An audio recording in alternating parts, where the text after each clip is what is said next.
I have a confession to make. It is Yom Kippur, so that seems fitting. Writing these words of Yizkor, of memory, has been one of the hardest writing assignments that I have ever had as a rabbi. It may be hard to believe, but in my 16 years serving synagogue communities, I have actually never had the opportunity to share reflections at this sacred hour. This task, this sacred opportunity has been sitting heavily on my heart for the last few weeks.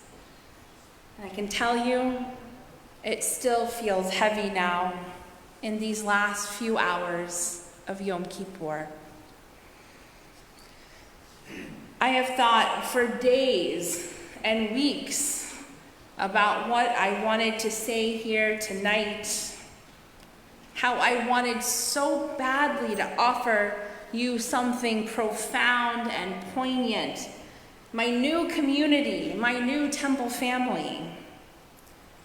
But after many weeks of struggle, I sat down the other day to write, and it dawned on me. I finally remembered we are just that. We are a family. And it became clear. Families come together to make and share memories.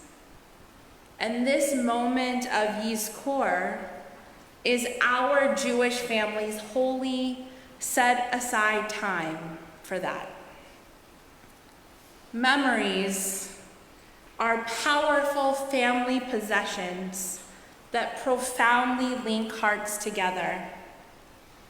Yizkor calls us to do just that, to remember, to call to mind the memories of our loved ones who are no longer here, so that we might link ourselves personally and collectively, heart to heart, past, present, and future. But it is more than that. I once heard it said that a memory isn't a memory if you don't talk about it, look at a picture of it, and laugh or cry about it. By sharing our memories, we have the chance to feel again the feelings tied to those moments, those loved ones, bringing us closer to them and to each other. Memories are the threads that weave our family and our temple family together. So just take a moment to think back on your own life. You likely have some very defining memories that bonded you with a loved one or helped shape who you are today. Might even try closing your eyes, letting the memory wash over you. Is it a happy moment, a happy memory, a complicated one? What do you smell? What do you see? How does it make you feel? Was it during a holiday meal? A simple walk together? Was it a word of wisdom shared with you that changed your perspective? Let it wash over you. Hold it close. Feel its warmth. And let it embrace you. And then take that memory and share it with others. When we share our memories out loud, we give our loved ones a place in our hearts forever. we keep the flame of their lives burning. Memory is an extraordinary gift. It allows us to bring those we have loved and lost into this very moment with us, to hold them close even though they are physically gone. In Judaism, memory is more than a recollection. It is a mitzvah. In the Torah, God commands us to remember countless times, zachor, the same root word in Hebrew as the word for this very service, Yizkor, remember. It is one of the most powerful directives that we receive as a Jewish people. We remember Shabbat. We remember the Exodus from Egypt. We remember the tragedies that have befallen our people. But just as we remember these historical moments, tonight we engage in the most personal act of remembrance, recalling the lives of those that we loved. By so doing, we fulfill not just a commandment, but a sacred duty to ensure that their memory lives on. Tonight, I am remembering so many, but like you, I come here with special memories of those closest to my heart. For me, it is the memory of my dad, Marvin, who died more than 30 years ago at the tender age of 48. My memories of my dad are incomplete. I was so young when he died.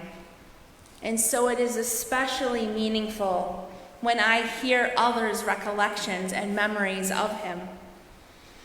I love hearing the stories of his time as a student at Vanderbilt and at Duke, and how incredibly bright and caring he was, and especially the stories about how much he loved me and wanted to give me the very best in life. A true story. My dad had a beautiful collection.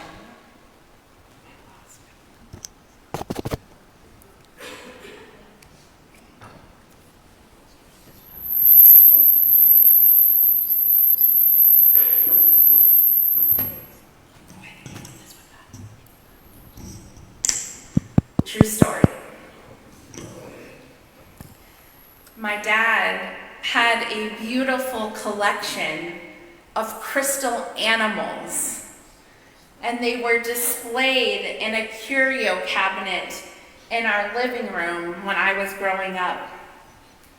This past spring, after I knew I would be coming to Greensboro, Beth and I made a quick trip to New York City from Boston for some shows and shopping, something my dad also loved. And as we walked along Madison Avenue, we saw the Baccarat crystal store. We decided to walk inside. There we met a lovely woman who had worked at the store for decades, and we started talking to her. It's something I've known to do. It turned out that this woman who had worked in the Baccarat crystal store for decades had deep ties to Greensboro and even to Temple Emmanuel. And I knew in my heart that it was a sign and that it was all meant to be. My dad's life instilled in me the value of hard work, of perseverance, the importance of a good education, a love of beautiful things, and the ability to appreciate all that is truly important in life, family, and friends and community. As Kevin Arnold reminisced on the Wonder Years, a show my dad and I loved, memory is a way of holding on to the things you love, the things you are, and the things that you never want to lose. Indeed, our memories are not only about looking back, they are also about looking forward. Each of us carries a piece of those we remember here tonight. Perhaps it's the way we care for others, the way we observe a certain tradition, or the way we approach life's challenges. We become their legacy, ensuring that the values they lived by are kept and carried into the future. There's a sweet Jewish story about that. In a small village in Eastern Europe, there lived an elderly man named Abraham. He was known as the keeper of the memories. Every Friday evening, after the lighting of Shabbat candles, the villagers would gather at his home to hear his stories from the past. One Shabbat, a young boy named David asked, Reb Abraham, why do you tell us these stories? Why do they even matter? Abraham smiled gently. Ah, my dear boy, memories are like threads in the tapestry of our lives. Each story connects us to our ancestors, to our traditions, and to one another. He then recounted the tale of his own grandfather, who had fled from persecution and found refuge in their village. His courage and his faith saved our family, he said. Without his memory, we would lose a part of ourselves. As the weeks passed, David listened intently, absorbing the lessons of resilience and of faith and of love. One day he noticed that dear Reb Abraham was becoming frail. Fearing that he might lose those stories, David asked, "What will happen when you are no longer here, Reb Abraham?" Abraham replied, "Then it will be your turn to keep the memories alive. Share them with others, and they will never fade." When Reb Abraham passed away, the village indeed mourned deeply, but David, now a young man, remembered his promise. He gathered all the villagers and began sharing the stories he had learned, weaving his own memories into the fabric of their history. Years later, as David grew older, he became the new keeper of the memories, ensuring that the tales of courage and love and faith continue to resonate through the generations. In this way, the essence of Reb Abraham lived on, reminding everyone that memories are treasures that bind us together, illuminating a pathway forward. Our memories shape who we are. They influence our beliefs, our values, and how we see ourselves in the world. This is, I believe, especially true for us, the Jewish people. The writer, Jonathan Safran Foer, in his book, Everything is Illuminated, wrote that Jews have 6 senses: touch, taste, sight, smell, hearing, and memory. The Jew is pricked by a pin and remembers other pins. We trace the pinprick back to other pinpricks. Yom Kippur is a time I feel deeply in tune with my senses, especially my sense of memory at this holy hour of Yizkor. And I imagine that you do too. You and I, we come here to be together with our Temple Emmanuel family, with our loved ones, both those living and those no longer living. And we come here too to be with ourselves.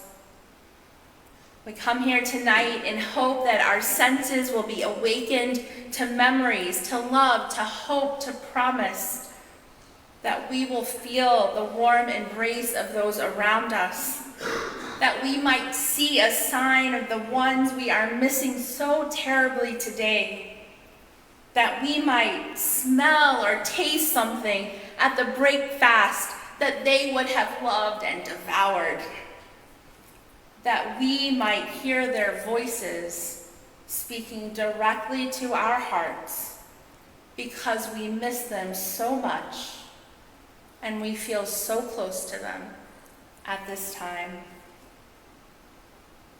We come here to remember.